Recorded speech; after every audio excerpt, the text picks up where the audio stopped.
ඉසිවරුන්දුටු මගේ බවගමන. දෙවන පොත. අපිදච මහාරට්ටගුරු අග්ගමහා පණ්ඩිත අතිපූජ්‍ය බලංගොඩ ආනන්ද මෛත්‍රී මහානාහිමියන් සමග මා පැවැත්වූ රූපවාහිනී සාකච්ඡා සහ උන්වහන්සේ විසින් ප්‍රකාශයට පත් කළ ලිපිලේඛන ඇසුරිනි. 16 වන කොටස. මහාචාර්ය කාලොක් ෆොන්සේකා මහතා නාඩි වාක්‍ය පිළිබඳ විද්වත් මතය විමසීමට අප තෝරාගෙන තිබුණු තවත් විද්වතෙකු වූයේ මහාචාර්ය කාලෝ ෆොන්සේකා මහතායි. ඒ මහතාව තෝරාගත්තේ හේතුඵලවාදීන්ගේ සංගමය නියෝජනය කරනු පිණිසය. ඒ අනුව මහාචාර්ය කාලෝ ෆොන්සේකා මහතා හමුවීම සඳහා රාගම විශ්වවිද්‍යාලයේ ඒ මහතාගේ කාර්යාලයට ගියෙමි. පෙර දැන්වීමකින් තොරව ගියද මා සමග සාකච්ඡා කිරීමට ඒ මහතා දැක්වූ මහත්මා ගුණය පළමුව මම කෘතඥපූර්වකව සිහිපත් කරමි.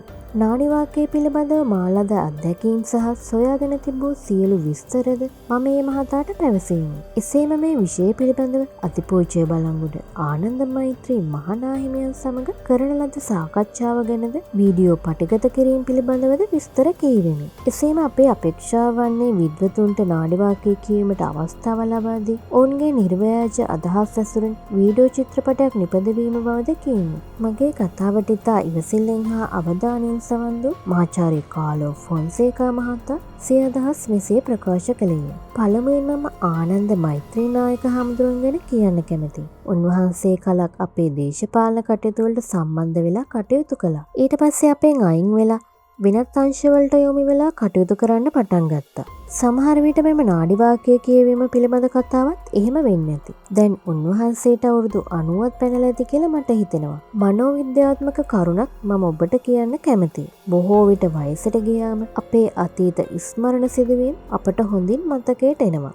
ඒත් මෑත කාලයේ ආසන්නම කරුණු ගැන ඇහුවොත් ඒ දේවල් සිහියට එන්නේ නැහැ. නායක හාමුදුරුවන් හමුවීමට එන අය නාඩි වාක්‍ය ගැන නිතර කරුණු විමසන නිසා මේ සිදුවීම් හොඳින් උන්වහන්සේට මතක තියෙනවා කියලා මම හිතනවා. ඔබ කියව විස්තරය අනුව මට හිතෙන්නේ මේක හරියට විචාවක් වගේ කියලා. උදාහරණයක් විදිහට මම කාරණයක් කියන්නම්. කාඩ් කුට්ටමකින් කොළ 9ක් අරගෙන ඉන්න එක කොළයක් කිසියම් කෙනෙකුට සිතේ තබා ගන්න කියලා කාඩ් පත 3 වතාවක් කොළ 3 බැගින් පෙළගස්සමින් තිබූ විට 3 වෙනි අවස්ථාවේ මැද ගොඩේ දෙවෙනි කොළය පෙරදී මතකයේ තබාගත් කොළ වශයෙන් ඔබට දකින්න පුළුවන්. මේ අන්දමේ විචාවක් හැටියට නාඩි වාක්‍ය මට පේන්නේ. එම නිසා කනගාටුයි. ඔබේ මේ විමර්ශනයට මට දායක වෙන්න බැරි වීම ගැන. තවත් එක කාරණයක් මට කියන්න තියෙනවා. මම ඔය ස්ථානයේ නාඩි වාක්‍ය අහන්න ගියොත් ඒ අය මාත් නාඩි වාක්‍ය අහන්න ආවා කියලා තමන්ගේ ව්‍යාපාරයට අමතර ප්‍රචාරක මෙවලමක් හැටියට යොදා ගන්නත් පුළුවන්. ඒ නිසා මට කනගාටුයි. මට සමා වෙන්න.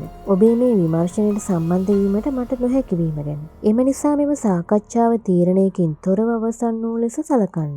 ඒ මහතාට නැවතත් මගේ ප්‍රණාමය පුද කරමින් ඒ මහතාගේ කාර්යාලයෙන් මම බැහැර වෙන්නේ. මහාචාර්ය කාලෝ ෆොන්සේකා මහතා නාඩි වාක්‍ය කියවීමට සහභාගී නොවූ බවද එකේ අත්දැකීම් ලබා නොගත් බවද මෙහිලා සඳහන් කරන්නේ ඒ මහතාට කරනු ලබන ගෞරවයක් වශයෙනි. පුරාවිද්‍යා කොමසාරිස් ආචාර්ය එච්.එම්. සිරිසෝම මහතා. පුරාවිද්‍යා කොමසාරිස් ආචාර්ය සිරිසෝම මහතාට මා ආරාධනා කළේ කොළඹ පිහිටි ඒ මහතාගේ ප්‍රධාන කාර්යාලයේදීය. ඒ මහතා නාඩි වාක්‍ය බැලීමට කැමැත්ත ප්‍රකාශ කළ අතර ඇඟිලි සලකුණුද උපන්දිනේද මා වෙත ලබා දෙමින් එක්තරා කොන්දේසියක්ද මා වෙත ඉදිරිපත් කළේය. එනම් නාඩි වාක්‍යය තුළින් තමන්ගේ පියාගේ නම නිවැරදිව ප්‍රකාශ වුවහොත් පමණ ප්‍රකාශයක් දෙන බවයි. ඊට හේතුව වශයෙන් ඒ මහතා කියා සිටියේ තම පියාගේ නම අසාමාන්‍ය වෙනත් කෙනෙකුට නොමැති නමක් වීමයි.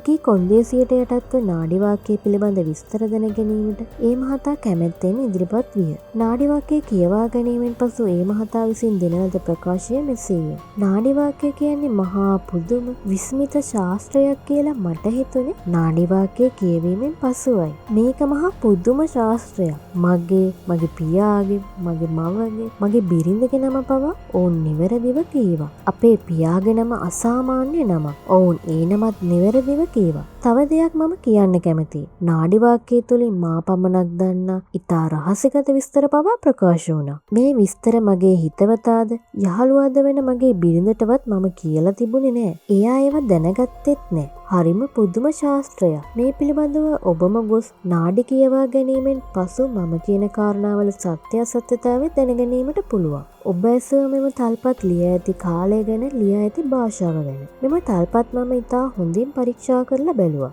මගේ අත්දැකීම් අනුව මෙම තල්පත් අවුරුදු 500ක් 600ක් විතර පරණයි. ඒවා ගෙවිලා තියෙන ස්වරූපය අනුව තල්පත වටේ ගෙවි ඇති ස්වරූපය අනුව මේවා අවුරුදු 500කට වඩා පැරණි. මෙම තල්පත් ලියවිලා තියෙන්නේ ද්‍රවිඩ භාෂාවෙන්. කියවීමට අපහසු සංකේතක් තිබුණා. තව විශේෂ දෙයක් මට කියන්න පුළුවන්. මේ තල්පත්වල සමහර තැන්වල වචන කපා නැවත ලියපු තැන්ද තිබුණා. ඒ අනුව මම අනුමාන කරනවා මෙම තල්පත් වෙනත් ලේඛන බලමින් පිටපත් කර ඇති ලේඛන විශේෂයක් හැටියට. නාඩි වාක්‍ය ප්‍රකාශක ආචාර්ය ජයශංකර් මහතාගෙන් මේ පිළිබඳව විමසූ විට ඒ මහතා පැවසුවේ තල්පත්වල අකුරු ගෙවි පැහැදිලිව තියෙන අවස්ථාවන්හිදී ඉන්දියාවේ තංජෝර් කෝවිලේ නාඩි වාක්‍යවල මුල් පිටපත් බල ඒව නැවතත් පිටපත් කරගන්නා බවයි. පිටපත් කරගන්නා විට වැරදියට ලියවුණු තැන් නිවැරදි කර ගැනීමේදී එවැනි තැන් කපා දමා ලියා ඇතැයිද ඒ මහතා කීය.